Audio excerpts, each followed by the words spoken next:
Sounds good. I did that before. Open and closed. That's when you started it. That was noisy. We have a short microwave, and I'm going to show you the model and serial number on this unit first. So, model and serial number is here. The customer's complaint is that it would smell burning, and then it would not work properly, or they would have a stronger smell. On these units, the very common problems are the magnetron burns.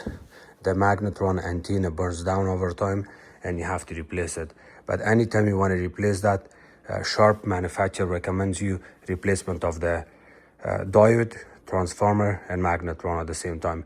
If you want to do a cheap, inexpensive repair, yes, you can replace your magnetron alone, but manufacturer recommends replacement of all three parts at the same time. And I'm also going to show you how this unit looks and where the components are located.